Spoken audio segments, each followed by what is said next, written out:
Assalamualaikum warahmatullahi wabarakatuh. Alhamdulillah. Alhamdulillahirabbil alamin. Wassalatu wassalamu ala asrafil anbiya wal mursalin wa ala alihi washabihi ajmain. Amma ba'du. Saya Esi Firzati, mahasiswa jurusan Tadris Bahasa Inggris, Fakultas Tarbiyah Ilmu Keguruan, Institut Agama Islam Negeri Kerinci, yang mana seharusnya pada hari ini kami sedang melaksanakan kuliah kerja nyata, dan saya mendapatkan lokasi di Desa Menjunto Lempur, Kecamatan Gunung Raya. Namun, adanya pandemi COVID-19 yang terjadi di sekitaran kita tidak memungkinkan kami untuk melaksanakan kuliah kerja nyata, dan akhirnya dilaksanakan dari rumah. Alhamdulillah, segala puji bagi hanya Allah, Tuhan pemberi segala nikmat dan karunia yang tak terhingga jumlahnya, Zat yang menakdirkan segala sesuatu penuh dengan hikmat dan pelajaran berharga, Zat yang maha menguasai segala isi langit dan bumi dan di antara keduanya, Zat yang maha mengetahui yang gaib dan yang nyata, Zat yang hidup kekal lagi terus-menerus mengurus seluruh makhluknya. Salawat serta salam tak lupa kita hadiahkan kepada junjungan Nabi besar Muhammad SAW, segenap keluarga dan sahabatnya, para pejuang yang gigih berjuang sehingga serta pengikutnya yang istiqomah menegakkan sunnahnya hingga akhir zaman. Senantiasa saya menyampaikan wasiat kepada hadirin untuk menjaga dan meningkatkan takwa kepadanya. Takwa dalam arti menjalankan seluruh perintahnya dan meninggalkan seluruh larangannya. Takwa dalam arti taat kepada Allah dengan taat dalam arti ingat kepada Allah dengan tidak melupakannya, dan takwa dalam arti syukur kepada Allah dengan mengkufurinya. Hadirin yang sama-sama mengharap ridho dan ampunan Allah, judul ceramah saya pada hari ini adalah Puasa Ramadan di tengah pandemi Corona. Puasa Ramadan merupakan kewajiban bagi seorang mukmin yang mukallaf. Dalam Al-Quran dan hadis terdapat dalil yang lengkap mengenai tuntunan berpuasa di bulan suci Ramadan, yang merupakan bagian dari rukun Islam yang wajib dilaksanakan oleh umat Islam. Awal Ramadan tahun ini tidaklah sama dengan tahun-tahun sebelumnya. Kita mengawali Ramadan di dalam bayang-bayang pandemi COVID-19, kondisi perekonomian sebagian besar masyarakat pada mengalami penurunan dan terus melemah. Situasi dan kondisi memang berubah, tapi hati kita tak boleh berubah dalam menyikapi perkembangan terkini. Sesulit apapun keadaannya, hati tidak boleh goyah dan iman tidak boleh melemah. Mari kita terus mengasah senjata sabar dan syukur kita. Inilah saatnya kita diuji oleh Allah Subhanahu wa Ta'ala. Apakah kita betul-betul memiliki sifat sabar dan syukur, ataukah sabar dan syukur selama ini hanya segolongan di bibir saja? Syukur kita masih bertemu dengan Ramadan saat ini, karena di bulan suci ini segala macam kebaikan akan datang dan keburukan akan dibinasakan. Diriwayatkan oleh Imam Ahmad dengan sanad yang hasan dari Anas bin Malik radhiyallahu anhu bahwa ketika datang bulan Ramadan, Rasulullah SAW bersabda, yang artinya, telah datang kepada kalian bulan suci Ramadan, bulan yang diberkahi. Allah mewajibkan kepada kalian berpuasa di bulan ini. Pada bulan ini pula pintu-pintu surga dibuka, pintu-pintu neraka ditutup, dan para setan jahat diikat. Di sana terdapat satu malam yang lebih baik dari 1000 bulan. Barang siapa terhalangi untuk mendapatkan kebaikannya, maka ia telah terhalangi untuk jadi baik.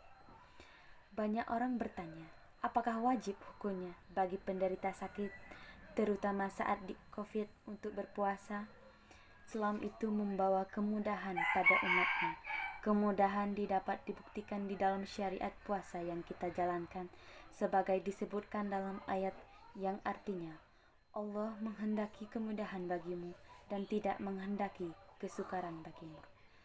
Quran Surah Al-Baqarah ayat 185. Sebelum Allah Ta'ala berfirman tentang orang sakit dan musyafir yang dapat keringanan pada saat puasa, yang artinya, dan barang siapa sakit atau dalam perjalanan lalu ia berbuka, maka wajib baginya berpuasa sebanyak hari yang ditinggalkannya itu pada hari-hari yang lain. Quran Surah Al-Baqarah ayat 185.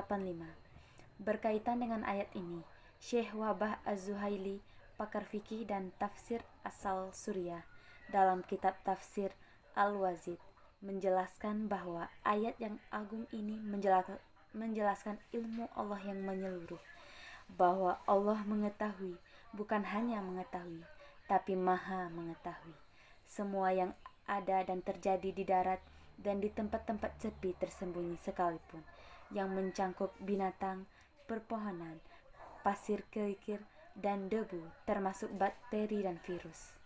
Segala hewan yang berada di laut, berupa binatang, tambang, ikan, dan lain-lain yang dikandungi oleh airnya.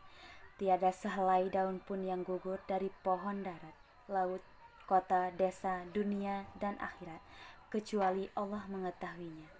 Termaksud tidak ada sebutir biji pun yang jatuh dalam kegelapan bumi, berupa biji-bijian, buah-buahan, dan tanaman, biji yang ditanam oleh manusia, dan biji yang ditanam di darat yang menjadi cikal tumbuh-tumbuhan, melainkan semuanya telah tertulis di dalam kitab yang nyata atau Lauh Mahfuz. Itu semua adalah bukti keagungan Allah yang maha benar dan keluasannya dalam seluruh sifat-sifatnya. Maka jika seluruh makhluk dari yang pertama sampai terakhir bersatu untuk mengetahui sebagaimana dari sifat-sifatnya, niscaya mereka tidak memiliki daya dan kekuatan untuk itu. Maka maha suci Allah yang maha agung, maha luas, maha mengetahui, maha terpuji, maha mulia, maha menyaksikan, dan maha meliputi. Ibnu Katsir radhiyallahu anhu berkata, sesungguhnya diberikan keringanan bagi kalian untuk tidak berpuasa ketika sakit dan saat bersyafar. Namun puasa ini wajib bagi yang mukmin dan sehat. Itu semua adalah kemudahan dan rahmat Allah bagi kalian. Tafsir Al-Quran Al-Azim 2 ayat 59. Imam Ibnu Qudamah dalam kitab Al-Mu'ni dan juga Imam Al-Nabawi dalam kitab Al-Majmu' menjelaskan bahwa yang berpuasa adalah jika 1. Penyakit akan meningkatkan atau semakin parah karena puasa. 2. Pemulihan kesehatan tertunda karena berpuasa. 3. Pasien yang mengalami kesulitan dalam berpuasa meskipun tidak ada peningkatan penyakit dan tidak ada penundaan dalam pemulihannya. 4. Sangat khawatir akan menjadi sakit karena berpuasa. Sedangkan Syekh Nabawi Baten dalam kitab Nihayatul Zain menjelaskan bahwa ulama membagi 3 keadaan orang sakit. Pertama, kalau misalnya penyakitnya diprediksikan akan menjadi kritis yang membolehkannya dia tayamum, maka penderita mahrum untuk berpuasa dan diperbolehkan tidak berpuasa. Kedua, jika penyakit kritis yang itu benar-benar terjadi atau kekuatan diduga kritis atau kondisinya kritisnya dapat menyebabkannya kehilangan nyawa atau menyebabkan disfungsi salah satu organ tubuhnya, maka penderita haram berpuasa, ia wajib membatalkan puasanya. Ketiga, kalau sakit ringan yang sekitarnya tidak sampai keadaan kritis yang membolehkannya tayamum, penderitaan haram membatalkan puasanya dan tentu wajib berpuasa. Sejauh ini, ia tidak mengkhawatirkan penyakitnya bertambah parah. Sama status hukumnya dengan penderitaan sakit adalah buruh tani, petani tambak garam, buruh kasar, dan orang-orang dengan profesi seperti mereka. Alangkah mulianya Allah sebagai Tuhan yang tidak ada seorang pun yang mampu menghitung pujiannya. Ayat ini menyatukan ilmunya yang meliputkan segala sesuatu dan kitabnya yang mencangkup seluruh peristiwa. Maka sepantasnya kita mengucapkan kalimat pujian. Subhanallah walhamdulillah wala ilaha illa wallahu akbar. Inilah yang dapat saya sampaikan, lebih dan kurang saya mohon maaf. Kesempurnaan hanya milik Allah. Akhir wa kalam. Assalamualaikum warahmatullahi wabarakatuh.